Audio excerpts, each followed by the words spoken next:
Another one? What's with these guys?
Hello everyone and welcome to Red United TV. It's your boy Ivorian Spice and welcome to the Catch Up Volume 70, a milestone, the 70th episode. And you are tuned in today, guys. Big up to those who are tuning in. Make sure you subscribe, smash that like button, and make sure you share. And for those who are watching on YouTube as well, smash that like button, subscribe, share across all platforms. Those who are watching on Facebook, make sure you share.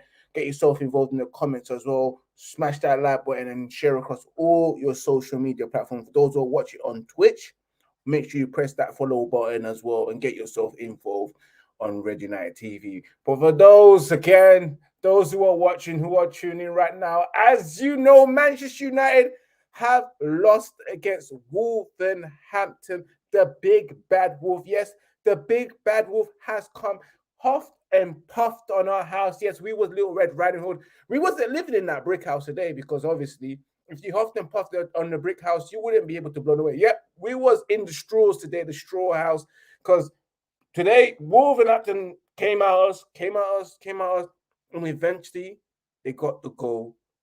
And yeah, Manchester United have dropped points. I wouldn't even say drop points because what did they drop? To drop something, you have to have something. You had to have 2 points or the 3 points. Manchester United lost 3 points. And of course, with doing that, they've made sure they've dented their chances of actually getting the top 4. And with the guys right now, big up to those. I'm about to introduce them in. I'm going to introduce you to Jerome. Jerome, big up to you. How was your weekend so far? How was your New Year's? Happy New Year's to everyone as well. And those who are happy New Year's to Jerome. How are you feeling right now, my brother? Yeah, man, I'm all good. Obviously, apart from the result we just had, I was all good leading up to that. Had a good New Year running with friends and family, which was good. So yeah, happy New Year to everyone in that. But yeah, the result today was disappointing. So a disappointing start to the year football wise, but on a personal, professional front, it's all good really. It's all good, man. It's again. I'm gonna move it up to you, Big Phil. Big Phil, big up to you, man. Happy New Year to you as well. It's been a while since we've seen you, but welcome back to Red United TV. Welcome back to the Catch Up Podcast. How are you feeling? How are you, bro? Sorry, because I can't get my thoughts right now because I'm lost for words right now. Yeah. All the best to the cast and the viewers and the people who comment in 2022. How am I feeling right now? I don't know. I feel numb. It's almost like that song by Tupac. I see no changes. That's all I can say, right? But we'll discuss this further along in Red United TV because I got some things to get off my chest. So let's do this. Definitely. We all got some things to get off our chest because we're so annoyed. We are pissed off, man. And of course, last but not least, one of the best, the greatest, M's, Doms. Big up to you. How was your weekend? Happy New Year to you. And how are you feeling right now, my brother? Happy New Year to my people on the show. Happy New Year to you, man. It was not bad, I partied, my friend's 30th birthday, you know what I mean? But I feel like I have no emotion to Man United Football Club anymore, bro. I feel like the rants, I can't. It's not good for my mental health, man, I'm telling you. But we move, man. No, we definitely move. Just let you know, Ems, your sound's a bit like fading in and out. Yeah, at times, just to let you know, we might want to sort out your sound or get So your I headphones.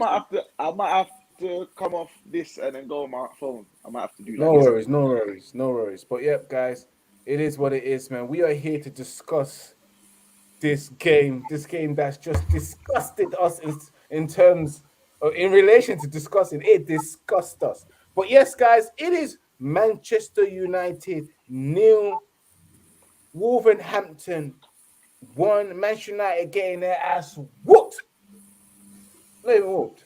Just getting their ass defeated by the big bad wolves again, guys. Guys, if you've seen my match reaction, you know what I've already said. I'm disappointed in Manchester United, unable to dominate the game, unable to take control most of the times. It was Wolves who had so many attempts against Manchester United. 19 attempts at Manchester United. Dreadful, shameful as well. Manchester United again unable to pass a couple of strings of passes, 4 or 5 hold the ball up.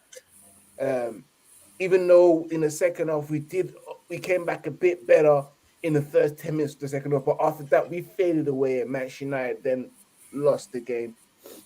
I've had enough sometimes, man. These players just they're not it. They can't cut it at the moment. I'm so damn annoyed because I I was supposed to enjoy a nice New Year's Day, and then on a Monday as well, on a day off, and look at what they've done on a day off, and now we have disappointed. I'm gonna leave it up to you, Jerome. What was your overall thoughts of the game? Of the game itself, it was a poor game. It was boring. It was stressful to watch. It was a chore getting through that game. From a United perspective, didn't play well at all. Looks like not much has changed from the previous regime. It was just embarrassing really. The amount of shots we faced at home, didn't have any sort of control or football of the game. A lot of individual performances need have a lot to be desired as well. It was just overall not a good game to watch from a United viewpoint. Wolves played well, they did their thing. They've always been a problem for us playing Wolves, but today they just showed how comfortable they are on the ball, stringing passes together. They just played United off the park really, and it was quite embarrassing considering the players that we had on the field and we couldn't impose our game on it. And as I just said, I can't see any changes from the previous regime. There was no pressing. The players looked like they were scared to take the initiative. The only positive that I saw from the game was Phil Jones' performance after coming back in the fold for so long. But apart from that, I can't see any other positives really, and it's not looking good for the start of the year and for the rest of the season really, because the games that we played, the last few games, were against the teams that are in the bottom three, and we were lucky to win some of them, to be honest. So this result's been coming.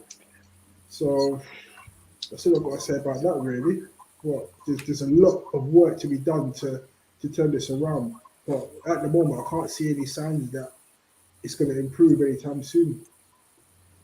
Yeah, absolutely. It's not going to improve. Big Phil, as well, let me bring up to you. What was your thoughts on the game overall?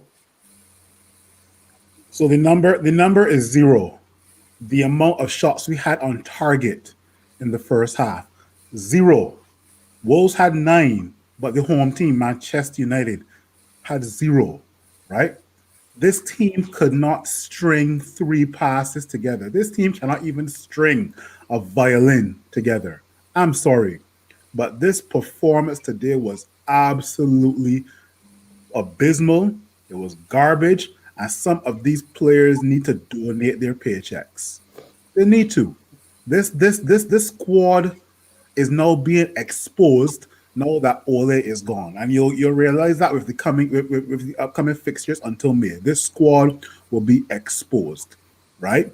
You look at some of these players and you ask yourself, how are they even in the Man United team? Furthermore, in the starting 11, right? Because some of these players would not get into other top 3 teams in the Bundesliga, in La Liga, in Serie A, even in the Premier League. They would not get into the top.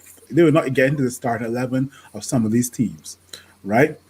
Yeah, Jerome mentioned that the only positive was Phil Jones, right? But Phil Jones only played because we had other defenders unavailable, right?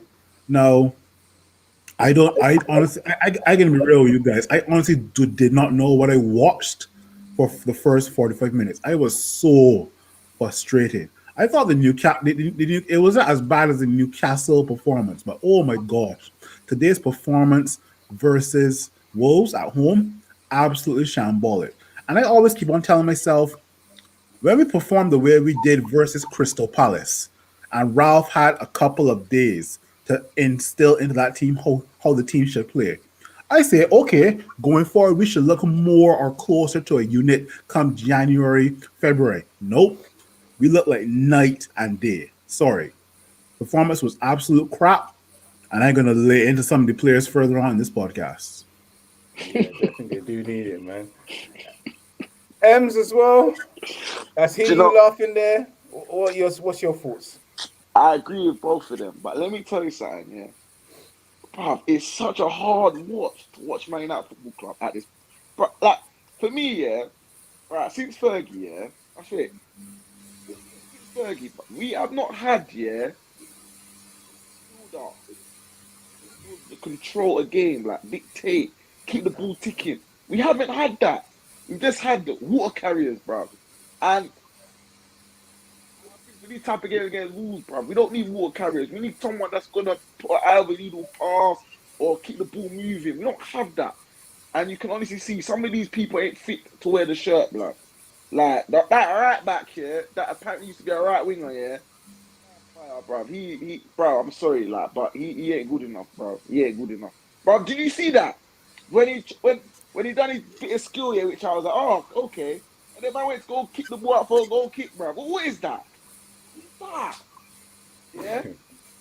And bro, I just don't know, bro. And we don't do 1-2s, we don't do third man runs. Like I don't know, bro. I feel like everyone's blaming Oli, including myself. We clearly see maybe these players are just not good enough, or overhyped, or overpaid playing.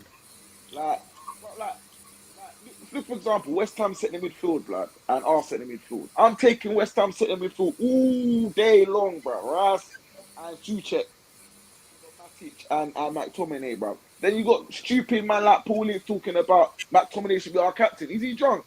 Is this man stupid? No. Yeah, guys, let me bring us all back in, of course. Looking at that first 45 minutes of Manchester United playing against Wolves. Wolves all over us in the first 45 minutes. Manchester United unable to do anything in that first 45 minutes. It was Wolves versus David De Gea most of the time, having the clear cut of chances, just that Wolves were poor. Jerome, let's have you start off. What was your thoughts on Manchester United in that first 45 minutes, unable to do nothing against Wolves? A poor 45 minutes for Manchester United. That first 45 minutes was absolutely embarrassing. I was watching, I was just thinking, do Man United actually want to win this game? Where's the urgency? Do these players out here actually know what they're doing? What have they been working with in training? They couldn't string like a few passes together. Players weren't really pressing. I know I've mentioned pressing before, but I thought that was Ralph's philosophy. I didn't see that. All I saw was just the team chasing shadows for 45 minutes. And the front two didn't really do anything. There wasn't no link-up play. There wasn't no like 1-2s, no sort of people overlapping. It didn't look like there was any sort of strategy. It just looked like it was just 11 individuals out there, just gone out there just to freestyle and just see what happens against a very organised, fluent Wolves team in that first 45 minutes who just constantly just peppered our goal. And it's quite embarrassing that our goalkeeper's consistently been our best performer this season, when really it should be our outfield players, especially our strikers, that should be the main guys. But we're having to rely on De Gea every single game to save us, really, and that's what he's been doing. So that first 45 minutes, we couldn't get any worse than that. And I actually think that was almost as bad as the Newcastle performance overall as well, because we were playing at home with the fans behind us, with a bigger pitch, and in an intimidating atmosphere. But Wolves made themselves at home very quickly, and it's quite shambolic, really, for these multi-millionaire players to go out there and put a performance like that as if they weren't even trying. And I don't know if Ralph's going to change this drastically, but there's a lot of players in that team that shouldn't even be in the squad, letting alone the team. And I know the guys are going to probably name and shame a few players, but there's players there that you just think, how on earth are they playing for Man United? Literally, it's just I don't know what's wrong with our scouting system to actually pick up these players and think that they can actually do a job for Man United. And based on that first 45 minutes, it's going to be difficult for us to get top four because you can't get any worse than that, really, if I'm going to be honest with you. Yeah, absolutely. You can't get any worse than that. And Big Phil as well. You saw that first 45 minutes of Manchester United. That's, again, Manchester United unable to control that first 45 minutes, looking like the away team. What do you have to say about that? So you said it can't get any worse than that. Don't be surprised if the upcoming fixtures in January, they might not prove you wrong. Okay? Like you said, we looked like the away team. We didn't look like the team that were playing at home. It was almost like it's David De Gea and the other 10 are just, as Ems would say, Uber drivers, water carriers, grave diggers, part-time rappers, concrete mixers. I don't know. What do you want me to tell you, Ivorian Spice? What do you want me to tell you? That 45 minutes was shambolic, embarrassing. What else more can I tell you? I don't know how I was contemplating turning off my TV and play. I was contemplating turning on my PlayStation 4. I was so contemplating because when I saw the first 20 minutes, I was like, is this Man United? Like I said before, zero shots on target in that first half. How are we having 0 shots on target and we are the home team? How? I've already Spice and guys, I don't know what else to say. I am numb. I am numb. There are no changes to what Ole Gunnar Solskjaer did versus this team now. Like I said, some of these players are going to get exposed. Nah, definitely. They are getting exposed now in this system as well. We can clearly see now who's good, who's not good, and etc. And as well in that second half as well, Manchester United did come, like I said before in my match reactions, they did come out slightly better in the first 10 minutes and then faded away until they conceded that goal. As well, Ralph Rangnick made an early change, bringing on Bruno in the 60th minute to take off Mason Greenwood. On that moment there, what was you thinking with Manchester United with Bruno coming on? Bro, I just don't know what's going on, man. Like, I just honestly, like, I'm not saying gone that things were going to be groovy, but that decision, that substitution, that was wrong. I think Greenwood was our best attacking player, in my opinion, and he took him off. And Sancho, blood, you'd think that's Sancho's twin brother, blood. He's a shadow of himself. Like, it's like he's scared. And then, I don't know yet. When the main we're struggling with your sound. So let me take it. Yeah. Can you hear me? Yeah, we can hear you. Yeah. So for me, what's what I say? Is the shirt too heavy for most of these players, bro? They cannot produce. I think it is for this club, bro. Like, I just don't understand that, and I just don't know, bro. And you know what? Yeah, when the first 20 minutes, yeah, when I saw the game, yeah, it was either we was gonna get battered, yeah, and then we were gonna score the lucky goal and it's 1-0, or Wolves were just gonna win the game. That's how I thought. I didn't think we controlled the game. When's the last time you see Man United control the game? I couldn't even tell you. And I don't know what to say, man. Oh yeah, one more thing. Big up Phil Jones, man. I thought he was immense today. I can't lie. You have to big him up. Now, I big up Phil Jones because, of course, this was his first appearance after 2 years in the Premier League, you know, and he was again thrown in the deep end. He did all right, man. Hey, what else? Do you guys have thoughts on Phil Jones? I think, like the guy said, Phil Jones did well for 2 years out, and to come into a game like that with the whole world watching, and all the banter that he's been getting over the last year, it was actually, I was very impressed with him. And it just shows that we do have decent defenders in the team. But the problem we have is that we've got Maguire as captain, and it feels like the club's under pressure to keep playing him just because of the amount of money they spent on him and the fact that they've made him captain. But if we look beyond that and someone makes a bold decision and utilises the squad into the defence, we've got some decent defenders in there. So good on Phil. I hope he gets a good run in the team now. I'm not sure what's happening with the Maguire situation, but you guys know my thoughts on Maguire. I don't think he's good enough for United. And I think the club just under pressure to keep playing him. And the fact that Phil Jones is coming and looked more assured than Maguire just tells you all you need to know and how bad of a signing Maguire is, to be honest. 100%. Yeah, 100%. Who else, guys, caught your eye in terms of having the terrible performance? Because as well, Marcus Rashford came on and had a stinker. Marcus Rashford came on. What was that pass? Exactly, indeed. Marcus Rashford as well.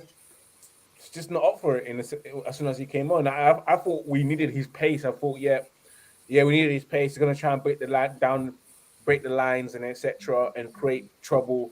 But he didn't. He just gave the ball away. I don't know what's happening with Marcus Rashford, but I thought with Ralph coming in, if we sit him down, talk to him, tell him all what he needs to work on. But we've just seen the exact same Marcus Rashford over the last 2 years. He hasn't changed his game at all. He totally just keeps running into cul-de-sacs, giving the ball away constantly when he should be just doing the simple pass, trying to do all these hero balls, shooting when he should be passing. He's doing the exact same thing, game in, game out. And I don't know if this guy listens or what he does in training, because I'm just confused as to why we keep seeing the same Marcus Rashford every single game. Something is not right there. Is it his IQ? Can he not listen? Is he not capable of taking instructions? But he was a waste bringing him on. He just kept him on the bench. He just I've always said the difference between Marcus Rashford and Kylian Mbappe is up here. Because football isn't played with your feet. It's played with your mind first and then your feet afterwards, right? And that's the difference between Marcus Rashford and Kylian Mbappe. I'll call it here right now. At the end of next season, so at the end of the 2022-2023 season, we'll be all calling Marcus Rashford an upgraded version of Theo Walcott. Watch and see. Don't laugh, because as Jerome said, this guy for the last 2 years has been absolutely shocking, right? You can feed 1 million kids, but you can't feed your team. Yeah, exactly. Literally. Do you know what, yeah?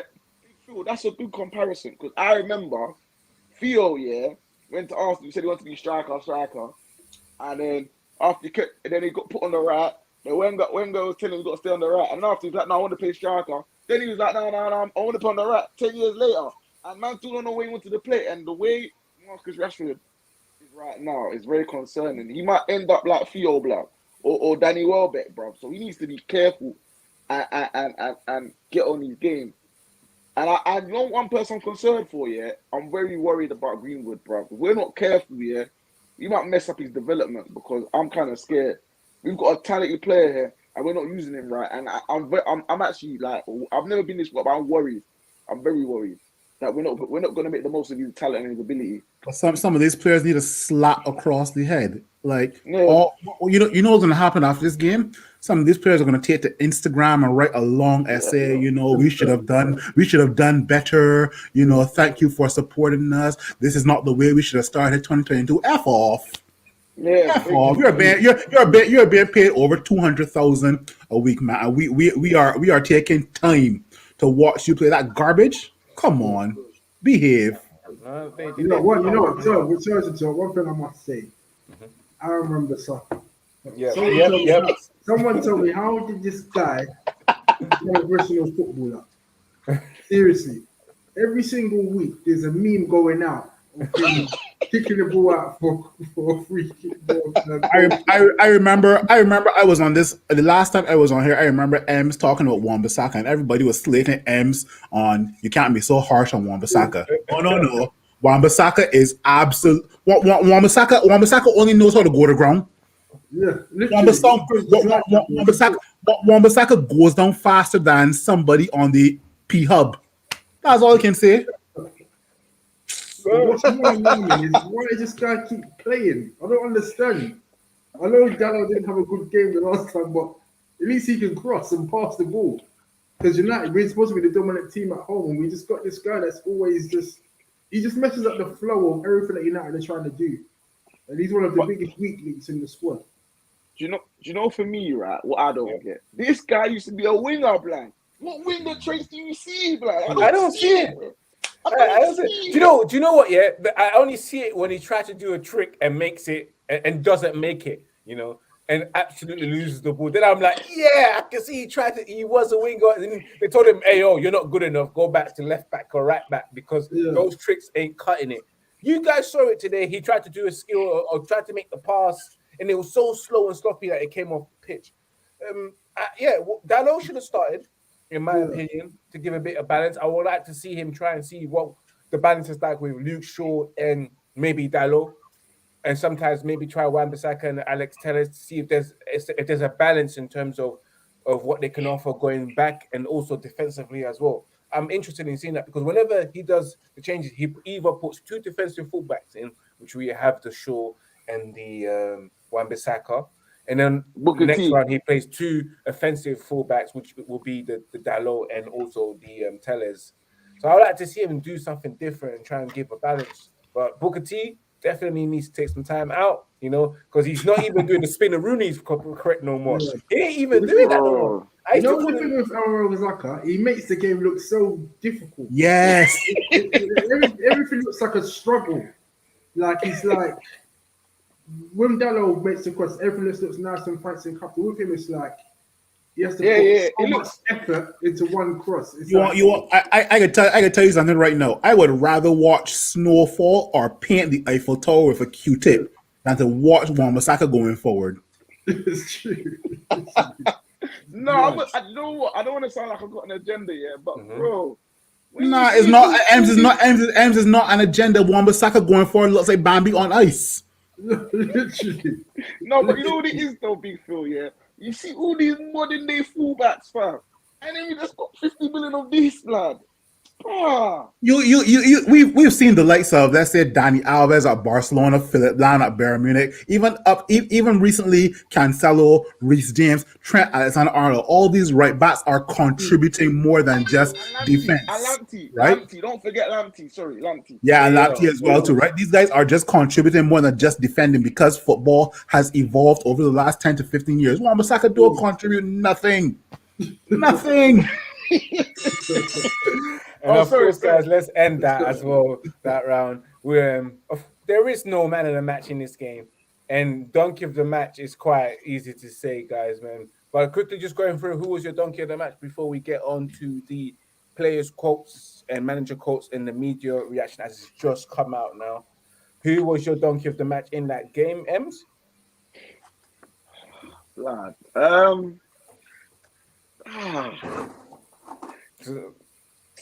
I'll come back to me.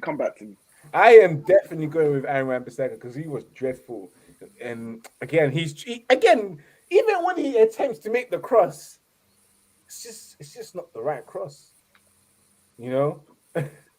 But it is for me, it has to go to Aaron Wan-Bissaka. Big up to Nigerian Englishman that says I tried to warn you, mans. Ollie in anyone? I'm still listen, we don't even talk about that guy, Lord Voldemort. We don't say his name. Previous regime, blood. Previous regime. Pretty sure. What about you? Who was your donkey of the match? Who, me or? Yeah. It's between Wan-Bissaka and Scott McTominay.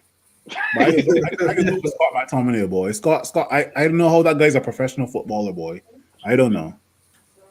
And what about you, I gotta agree with Big Phil there. I think Scott McTominay, because I remember Saka, we already know how he is. Like, I could name him a donkey of the match every game, so I'll give it to Scott. What about you? Because he just kept, every time I saw him with the ball, he just kept giving it away. Like literally. Just kept constantly he can't even do a basic 5-yard pass. He just keeps giving it away and passing the ball sideways. And if we're gonna progress and win trophies, we're gonna need a better midfielder that can pass in between the lines and control the ball, and just keep things ticking over. He just always keeps making us go on the back foot all the time. He just constantly just take the top 10 to 12 clubs in the EPL. Scott McTominay has started for none of them. None. That's true. Bruv, he don't even start setting him in for Scotland, bruv. He starts centre back. And who's your donkey of the match? Yeah, I got to agree, McTominay, bruv. I'm tired of all these backwards, sideways, no forward passing, no killer pass, bruv. I've never seen him do a killer pass, bruv. I've never seen it, bruv. Ivan Needle, bruv. No, but I can't lie. He tried to do one good thing. He tried to show himself. He tried to do a Stevie D, bruv, burst through, and hit with the left. Did you see that? Or did you not see it? I see it because he's not hiding as much as he used to before Ragnick came. Now Ragnick, he's like, you need to show yourself in that midfield, and he has been. Let me move up to the players, managers, and media reaction quotes. Starting off with the manager himself, Ralph Ragnick. Ralph Ragnick has come out to the press conference, medias, and said this after the game. Very disappointed, like the players. We knew it could be a complicated game because the Wolves, with a back five, are very flexible in midfield. In the first half, we were struggling, which was absolutely true. Mention that we're struggling in the first 45 minutes. We had too many easy turnovers, too many unforced errors, and too many giveaways. That didn't make the job any easier for us, and that is why we changed to a back three. Ralph Ragnick also said that today we showed similar problems. The team had 3 or 4 weeks. The team had 3 or 4 weeks ago before I arrived. It's an easy job to develop a DNA with and without the ball. The game today showed that there are still quite a few steps to go, apparently. So as you can see there, Ralph Ragnick, Jerome, I'm going to throw it straight to you because, of course, and hear your thoughts on it. Ralph Ragnick said today we showed similar problems, and the team had 3 or 4 weeks ago before I arrived. It's not an easy job to develop a DNA and with or without the ball. The game today showed that there's still quite a few steps to go. So as you can see, they're saying that they're not there yet in terms of squad development, and it's not as easy as people think. So what's your thoughts on that, Jerome, on his comment there? And how you see Man United as well? I actually agree with him. Basically, what he's saying is that United performance was exactly the same as the performances we were doing before he came to the club.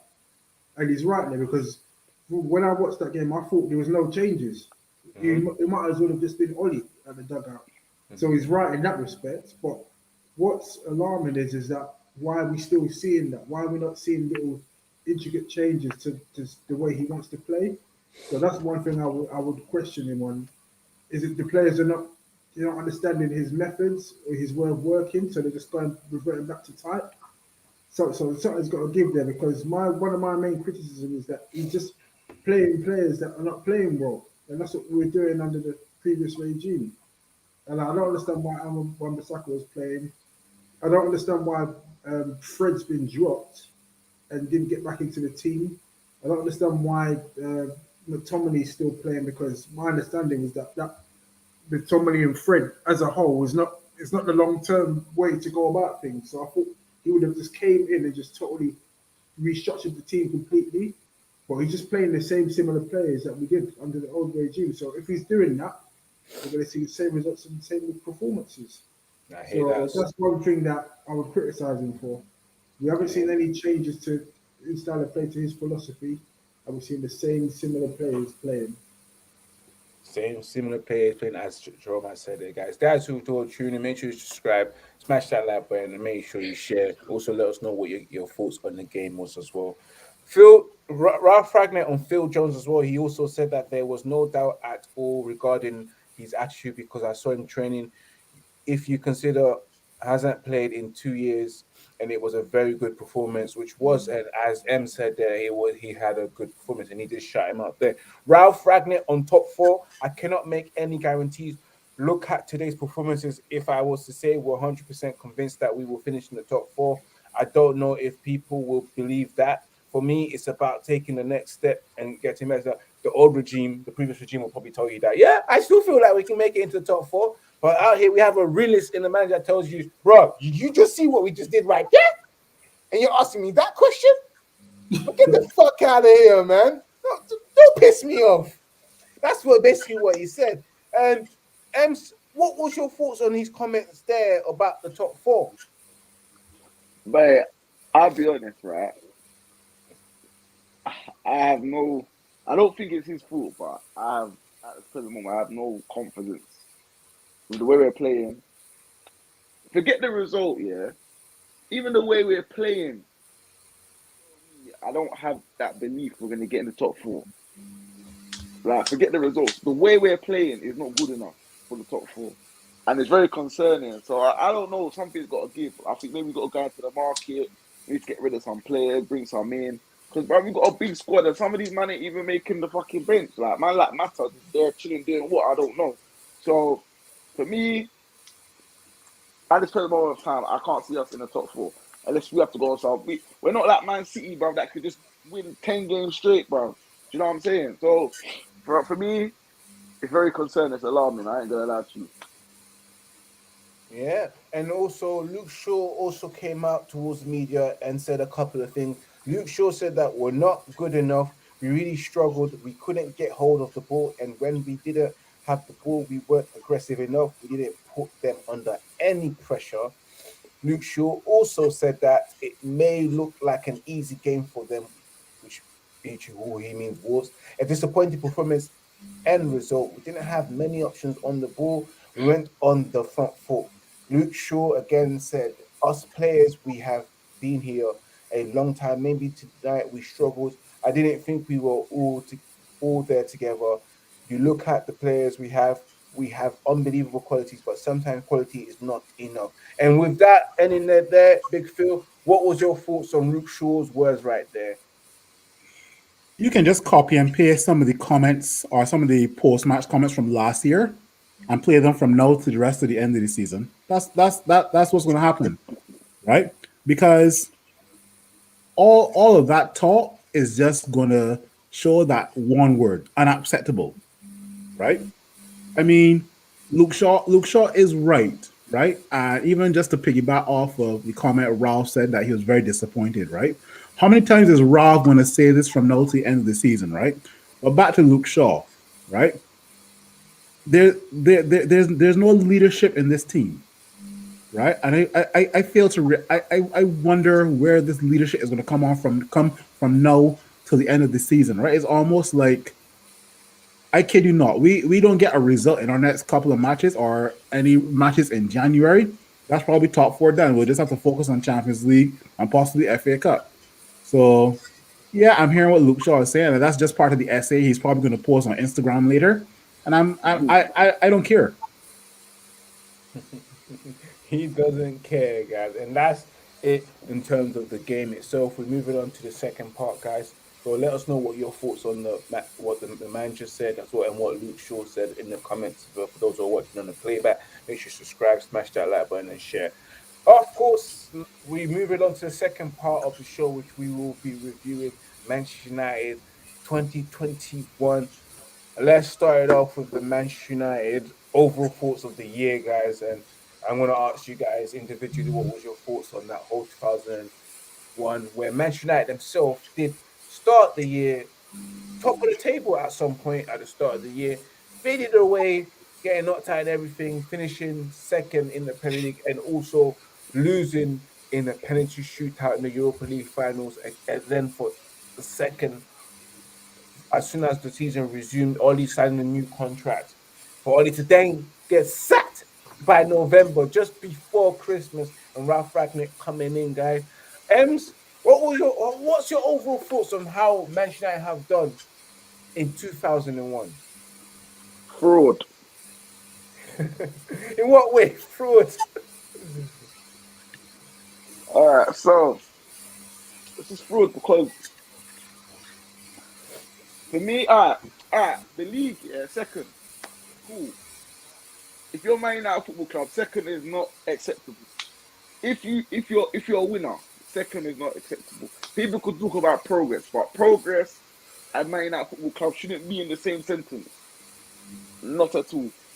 But if you want me to describe that the year, I would say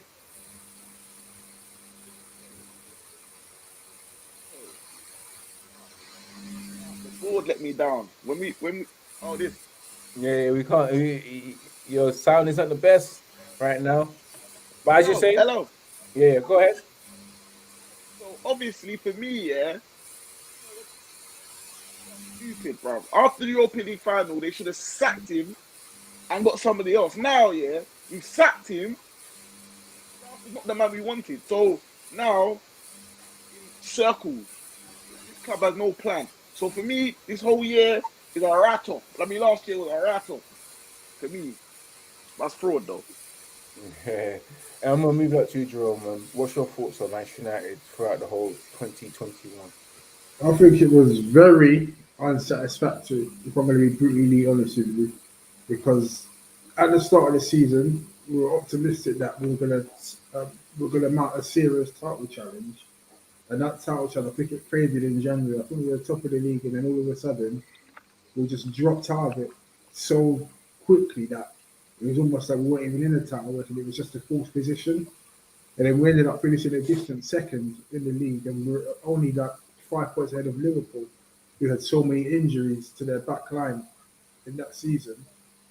And then firstly, we couldn't get out of the Champions League group stage, where we only needed 1 point from our last 3 games to qualify from the group. That alone was almost sackable itself. But Oli got a pass on that. They gave him a chance because of where we were in the table. Then the Europa League final was shambolic. That was so embarrassing in the manner in which we lose that final, for the fact that Oli was relying on a penalty shootout to try and conjure up a victory. So that's my main reasons why I think it was unsatisfactory. And then obviously the start of the season, we had on paper it was winnable fixtures the first 5 games, and we struggled. And as soon as we came up against the big teams, we just got absolutely slaughtered. Liverpool 5-0 at home. I don't think I'll ever see a bigger thumping than that in my lifetime to one of our biggest rivals. 5-0, and Liverpool kept it. They kept it at 5-0 and just took it easy on us. Still didn't sack Conte after. And then we had to wait until Man City came to Old Trafford again, and they just toyed with us. It was like, I don't think you will get a more one-sided 2-0 home loss than that, where it could have been anything, and City just played with us. So for that reason, that's why I would say it's very unsatisfactory. And that second position that we had, it was a fourth position. We literally freestyled our way to second place with literally no philosophy or style of play. It was just our individual brilliance that got us to that position. And still, we didn't even manage to get the highest points tally since Fergie retired, despite getting second place, which tells you that season was a very average season for our top rivals, apart from Man City. And now everything's leveled up this season. We're seeing how far we are now behind the top teams. And we are far. And big Phil, and big up to as well. Before I move up to you, big up to Red Muscle Shops himself. Big up to him. He says, "Why are we so shit?" Because we are, man. We just shit at the moment, man. We just can't get ourselves together, man. They still have some of that old regime-esque inside their system, playing that type of football. But I'm gonna move it up to you, Big Phil. Big Phil, what's your thoughts of Manchester United overall in 2021? There were probably 3 or 4 moments that you were excited to be a Man United fan, right? I mean, you were top of the table, and then Sheffield United happened. We got to the Europa League final, and then Villarreal happened. We brought Ronaldo back to Old Trafford. We finally signed Sancho. These are just little moments, right? The year is 365 days, right? And imagine, like, you can get excited about maybe 5 things out of 300. So I mean, this year was like totally laughable, right? And there's some things that you saw that were inevitable. The previous manager, he definitely was going to get his ass kicked out the door for sure. But 2021 was an absolute write-off. It's like you buy a new car and then you total it, and then you're trying to just like take it to the mechanic and get it fixed. No. There's no coming back, man. Just catch the bus from now on, man, until you save enough money to buy a car, right? But 2021, total write off. So, yeah. Big up to, of course, Sid. I don't understand why every man just has to pick McFred one or both. He also says that is David Donny Van de Beek that bad that Elanga comes on before him. I don't know. Always felt that we always needed control in midfield because that in that game we had trouble in midfield again. Again, just midfield just not grabbing. Our midfielders don't grab the midfield at all in the game. It's just still just being not there, especially when we're in possession of the ball. I still never see that person free in the middle of the park, wanting that ball. I still don't see. I see a big gap. Everyone around that circle, just around it, but no one standing inside the circle in the halfway line. That's all I want to see sometimes. Someone present that needs to be available. It also says that, of course, yeah, why do Donny Van de Beek has to get more playing time? But which, okay, I'm fed up. And yes, we do need controlling midfielders. Here's what it is. In my opinion of the whole 2021, because I just want to start off with the Europa League final because the whole 2021, the start of the January, yeah, we was top of the table and then we flopped. But that my problem started with losing the Europa League final and then rewarding a manager for failing and trying to sugarcoat it like he did great. That was one of the most harsh things I could take. The contract renewal and the announcement and the reason why they signed and that person signed a new contract was like, wow, you guys are blind to it. Like you really are blind to it. You just don't give a shit. You don't get you lied about this. So because right now with the whole situation of Oli as well and his job, I'll get to that. And then you got the signing again, like Big Phil was said, the Ronaldo coming back, the Sancho. Just the good bits about it, but again, we never got to see the best of those players, especially Sancho, under the person who signed him and chased him for a while, which was a bit strange. And then it came into those heavy defeats that we were receiving, and then again the 5-0 loss against Liverpool, the 2-0 or 2-0 loss against Man City, the 4-1 loss against Watford, and just before that, the defeats, the young boys and etc. in the Champions League, struggling as well. But we finally made it. It just said a lot about this guy and the way the team, the board itself, it just says how incompetent they are. Where they could have fixed the situation, we wouldn't be in the situation right now where the team is still strong, trying to find themselves. If we had made those changes and maybe brought him in earlier on, if it was to be him, we would have probably seen a more competent Manchester United trying to play the style that he wants because we would have had extra weeks before COVID hit us. And it was very unfortunate for COVID to hit us in the middle of when we just got a new manager and we just got a couple of wins and then boom, close the training ground. We can't train anymore and it's going to cause us problems. And we saw that against Newcastle. We saw that the team was lacking match rhythm and etc. because and they could have gained that. But back to that, guys, with the Oli thing, I'm glad that he's gone. He's supposed to be gone, and it happened at the right time. It should have happened earlier on, but it still happened before Christmas. I'm glad Oli didn't get to spend Christmas here. Oli wanted to spend Christmas here. Go back to Norway, bro, where it's really cold and there's snow out there. You can enjoy the real snowish Christmas. But yeah, man, my overall thoughts, Manchester United, it was a big flop. Manchester United are behind, 2 or 3 years behind. The person that was there before, we are suffering from everything that he's done. Where people thought we was doing all right, we were doing all right. You can clearly see that Manchester United are still suffering from the previous regime, still lacking match fitness, still lacking passing and match drop, and all of that is still there, and it will take some time. I hope we get there towards the end of the season. It needs to be there by February, by the time we get to the Champions League, because if it's not there, then boy, oh boy, Manchester United's season is done. So right now, I see it's done. But guys, thank you guys for those. Just wanna get you guys thoughts. Of course, I'm very sure you guys got a couple of more things that you would like to say regarding last year, in terms of players that impressed you and what is next for Manchester United. I just want to hear you guys on the thoughts of that. What is next for Manchester United, and what's the highlight? What it really impressed you? Which player impressed you? If it has to be something that impressed you, was it a player, or who needs to improve for next year? I'm gonna start off with you, Ems.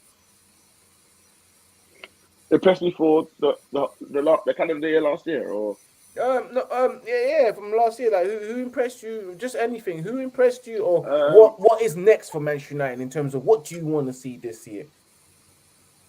personally, yeah, I just want to get the right profile for my club. Like, do you know what I'm saying? Like, for instance, if we're gonna try to play from the back, yeah, you get the defenders that can do it. Do you know what I'm trying to say? But for me, what I want for Man United, yeah, come the start of next season, I want us to be competitive and be able to compete against City, Liverpool, and all of that. I'm not saying win the title because I can't see it, but at least let's get closer. Like, let's get the challenge and get to, like, the last 5, 6, 7 games. Then I'll be like, all right, cool, we've made an effort, rather than we're being pretenders. Last season, yeah, was for the pretenders. Do you know what I'm trying to say?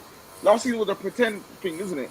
So that's what I want, and I think Greenwood, bro. Like, I think Greenwood, yeah, if he gets the right coach, bro, I think we can see big things. And I think certain man got to leave. Like, Wan-Bissaka got to leave, bro. I don't care. He got to leave. Scott McTominay got to leave. Like, we got to throw the rubbish out. Matic, Mata, Martial, they all got to leave the club, man. We need to get rid of the weed, whatever they call it. Weed them out, bro. Do you know what I'm saying? I'm had enough of all these people feeling comfortable. Even Luke Shaw, bro, get him out of the club, bro. We need a better left back. Luke Shaw been there how long? Was it 8 years? Like, the people still talking about, but he's broke his leg though, bro. That was 5 years ago, bro. We need to, if we want to be competitive, we need to get the best in class in every position, in my opinion. Absolutely, man. We have to get the best in every class. I'm going to move it up to you, Big Phil. Like I said before, I just want to hear just one thing, whether it was what is next for Manchester United, what impressed you the most, or player, or whatever.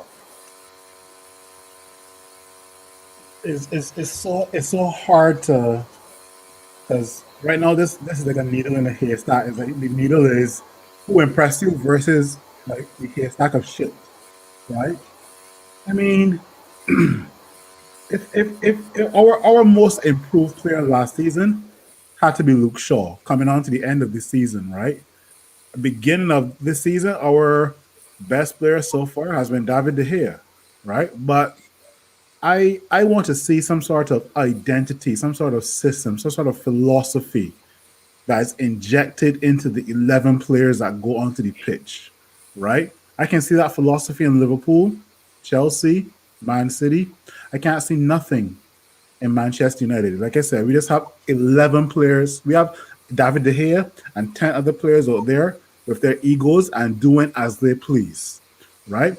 Once a system is implemented into this team, we can judge this system off the first, let's say, 5 to 7 games, right? But right now, all I'm thinking is let's go to Ralph. All I'm thinking is that first game versus Crystal Palace and how we pressed them. We pressed them from the front. Crystal Palace hardly had the ball. Yeah, we won 1-0, but everybody held their head high because that was one of the best performances I've seen from United, right? And slowly but surely that faded away, right? Come 2022, Ralph definitely has to tell some players, you know what? Hold some bench, or you got to go in the January transfer window.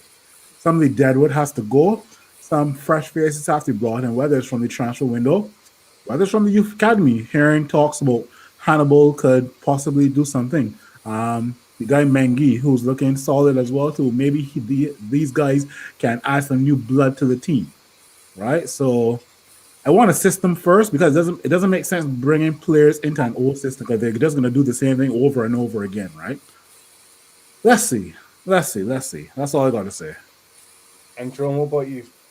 Yeah, as I said before at the beginning of the show, we need a philosophy. Ralph was talking about controlling games. He mentioned the word control a lot of times in his first few press conferences. So we need to start controlling games, and we need to, ensure that he's got the tools to be able to put his philosophy in place. Because against Crystal Palace, the first 30 minutes he did that, but I don't know if he's gone away from that because of the amount of games that we've had in a short space of time. But I'd rather him try and put the philosophy in place. If if players get injured, then so be it. But we just need a team that's capable of playing to his style. Because if we're going to continue to play under the old regime, then there's no hope for the rest of the season.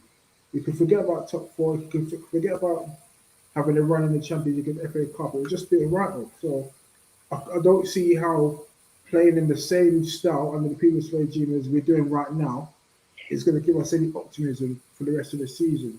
So first and foremost, as Big Phil was saying, get that philosophy in place, and hopefully, if the club's got funds available for this January transfer window, get a couple of players in and ship a couple of players out. You might as well just start the rebuilding process from now and get someone like Deadwood out, because otherwise we're going to have a very busy summer and we're going to end up having to do so much in one summer, which might not be possible. So they might as well just start making the changes now. There's a lot of Deadwood. There's Aaron Bissaka. See if there's any teams that will willing to take him on loan, maybe with a view to buying at the end of the season. You've got McTominay. I think he'll probably end up staying because of the whole British thing, but I still don't think he's a long-term solution. You've got a couple of players in defence, maybe. Maguire, obviously, is the captain. Nobody's going to pay £80 million to get him. We're stuck with him.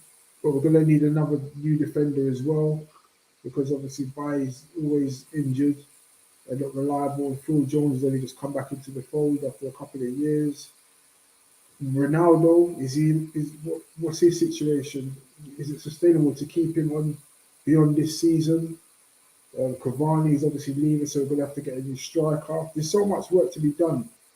The fullback areas, Luke Shaw again. He had a good end to last season, but now he looks like he's just resting on his laurels and being comfortable. So there's so much that needs to be done.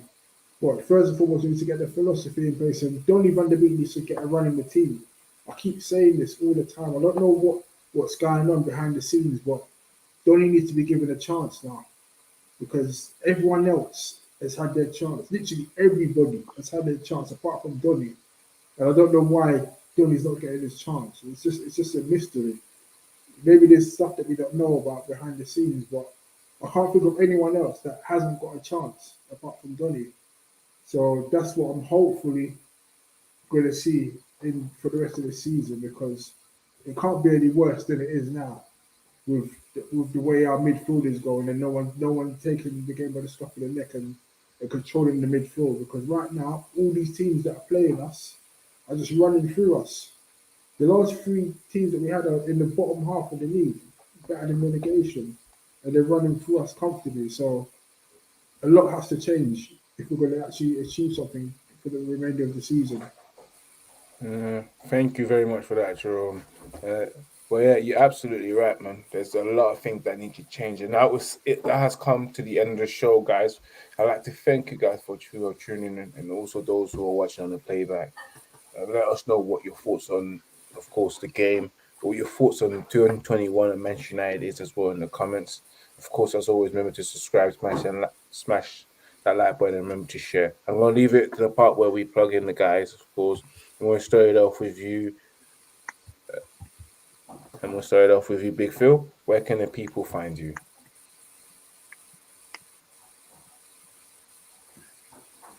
Oh, we can't hear you. You can hear me? Yeah, now we can hear you. Perfect.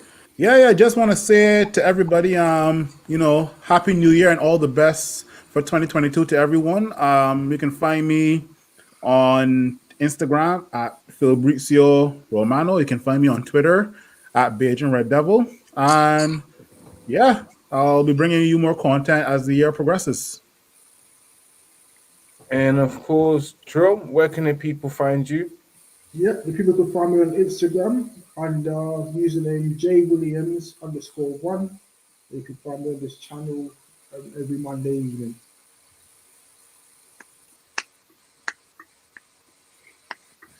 Okay, so on Twitter, find me on Twitter, Doms, and then you find me on most Mondays and after. Yeah. And of course, guys, as always, you can subscribe to Red United TV on YouTube. And of course, the official Instagram account, as you can see above. You can find that in the link description as well. And don't forget to follow me on Instagram as well, Ivory_Spice, same as the Twitter. But till next time, guys, which will be next week, I feel like mentioning that we'll be playing at 8 o'clock next week, Monday, in the FA Cup. So we would have to probably move it to either Tuesday or we might not have a show. It depends on what everyone is saying. But it's not by force as well. But we do have our match reaction on Monday for the FA Cup, which will be about 10, 15, 20 minutes after the match. It will be on the schedule on YouTube. So make sure you go onto the YouTube and see the schedule for the next show and you'll know what time it will go through. But yeah, guys, till next time, as always, remember to keep it united and remember to keep it Red United. Peace, love from everyone else. And we shall see you next time. Peace.